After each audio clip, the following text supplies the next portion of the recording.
빌립보 3장 12절에서 21절까지 말씀을 살펴보도록 하겠습니다. 그리스도와 그리스도의 부활의 권능과 그 고난에 참여함을 알고자 하여 그리스도의 죽으심을 본받아 부활에 이르라는 바울은 계속하여 부르심의 상을 위해 달려가고 있음을 고백합니다. 십자가의 연수로 행하며 배를 신으로 여기며 땅의 일을 생각하는 자들을 향해 경고하며 성도의 시민권은 하늘에 있음을 역설합니다. 12절에서 16절은 목표를 향한 다름질입니다. 바울은 내가 이미 얻었다 함도 아니요 온전히 이루었다 함도 아니라 오직 내가 그리스도 예수께 잡힌 바 된 그것을 잡으려고 달려가노라 라고 고백합니다.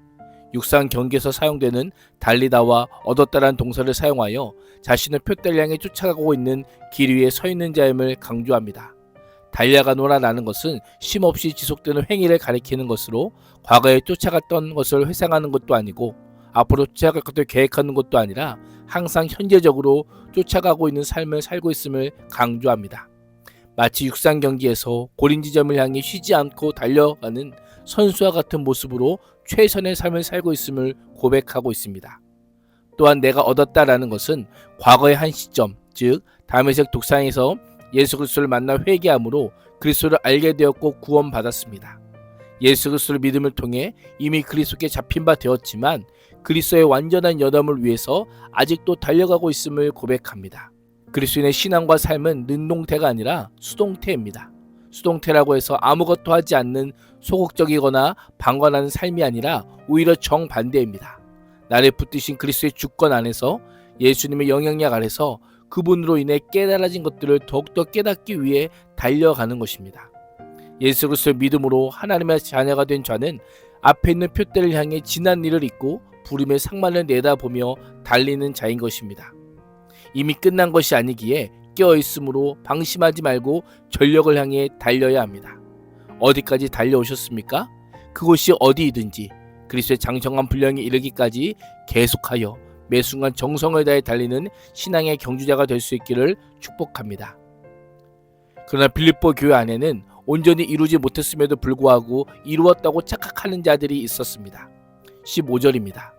그러므로 누구든지 우리 온전히 이룬 자들은 이렇게 생각할지니 만일 어떤 일에 너희가 달리 생각하면 하나님이 이것도 너희에게 나타내시리라. 온전히 이룬 자들은 소위 스스로 온전히 이루었다고 오해하는 자들을 가리킵니다. 당시 유대 율법주의자들은 율법을 제대로 지키기만 하면 온전하다고 생각하는 자들이었습니다. 그래서 그들은 더 이상 배우지 않아도 된다고 여기며 배우기를 꺼려했습니다. 그렇다 보니 다른 사람의 말도 귀에 들리지 않고 자신의 생각과 말만 옳다고 주장했던 것입니다. 그리스도인은 그리스도 안에서 새로운 피조물로 이미 하나님의 형상으로 회복되었지만 모든 부분에서 보다 온전해지기 위해 온전을 추구해야 될 존재입니다. 완전을 향해 부단히 정진해야 될 자들임을 잊지 말아야 합니다. 자신의 불완전성을 인식하며 완전을 향해 쫓아갈 때 온전함에 이룰 수 있음을 기억해야 합니다. 16절에서 바울은 오직 우리가 어디까지 이르렀든지 그대로 행할 것이다 라고 합니다. 행하다 라고 하는 표현은 일렬로 나아가다, 줄을 지어 가다 라고 하는 의미입니다.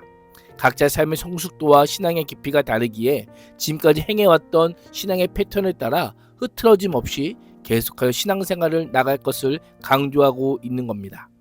앞에 선 사람도 있고 뒤에 선 사람도 있겠지만 그 줄에서 벗어나지 않고 자기 믿음의 분량대로 표대를 향해 끝까지 달려가면 하나님께서 주시는 부름의 상을 받게 될 것임을 잊지 말아야 합니다. 17절에서 21절은 하늘의 시민권입니다. 바울은 빌립보 성도들 향해 형제들아 라고 부르며 자신과의 영적 유대감을 상기시키고 너희는 함께 나를 본받으라 라고 권면합니다. 이러한 표현은 빌립보 성도들 중에 영적 자유를 방종의 의미로 잘못 이해하고 이미 구원받은 자에게는 도덕이 더 이상 의미가 없다고 생각하는 반도덕주의자의 유혹에 넘어간 자가 있음을 알려주고 있는 표현입니다. 바울은 반도덕주의자들에 대한 경고와 경계를 선포하기 전에 그들과는 완전히 다른 삶을 살아가는 자신을 본받으라 라고 합니다. 나를 본받으라는 것은 내가 그리스도를 본받는 것 같이 너희도 나처럼 그리스도를 본받으라 라고 하는 의미입니다. 나는 누구를 본받고 있습니까? 누군가 나의 신앙생활을 본받으려 한다면 어떠할 것 같습니까? 하나님의 선하심을 따라 살려고 노력하며 그리스도의 완전함을 담기 위해 표대를 쫓아가는 바울과 같은 삶을 살 수 있기를 주님의 이름으로 축복합니다. 18절과 19절에서 바울은 빌립보 성도들이 반면 교사로 삼아야 할 복음의 대적자들을 언급합니다. 내가 여러 번 너희에게 말하였거니와 이제도 눈물을 흘리며 말하노라 라고 하며 과거에도 수차례에 걸쳐 권면했음과 거듭되는 권면에도 불구하고 아직 돌이키지 않는 자가 있음을 안타까워하며 크게 속상해합니다. 눈물을 흘리다라는 것은 슬퍼하다, 애곡하다라고 하는 뜻으로 조용히 눈물만 흘리는 것이 아니라 복받치는 슬픔을 주체하지 못하고 큰 소리로 울며 탄식하고 애곡하는 것을 가리킵니다. 여러 사람들이 그리스도의 십자가 원수로 행하는 모습을 보며 가슴 아파할 수밖에 없었던 것입니다. 그들의 삶은 어떠했을까요? 십자가의 원수로 행하는 자들의 마지막은 멸망입니다. 구원의 유일한 수단이 십자가를 거부하는 것은 구원을 거부하는 것과 같기 때문입니다.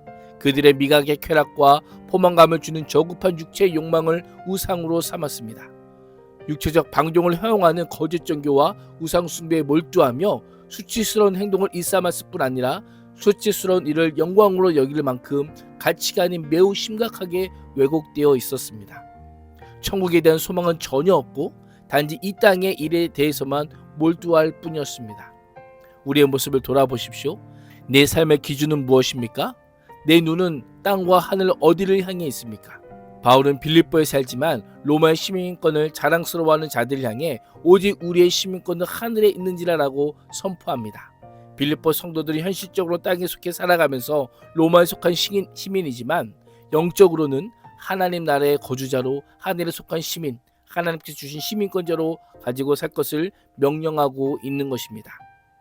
하늘로부터 오실 주 예수를 기다리는 자로 만물을 복종시킬 수 있는 권능으로 우리를 비천한 몸으로 변화시키셔서 자기의 영광스러운 몸과 같은 모습이 되게 하실 것을 기대하며 거룩히 살 것을 선포하고 있는 것입니다. 오늘 하루도 하늘의 시민권자로 하늘의 소망을 두며 그리스도를 따르는 복된 삶을 살 수 있기를 주님의 이름으로 축복합니다. 기도하겠습니다. 하나님, 많은 사람들이 그리스도의 십자가의 원수로 행하는 때에 종말에 있을 그리스도와 완전한 연합을 향해 달려가는 하늘의 시민권자가 되게 하여 주옵소서. 예수님의 이름으로 기도합니다. 아멘.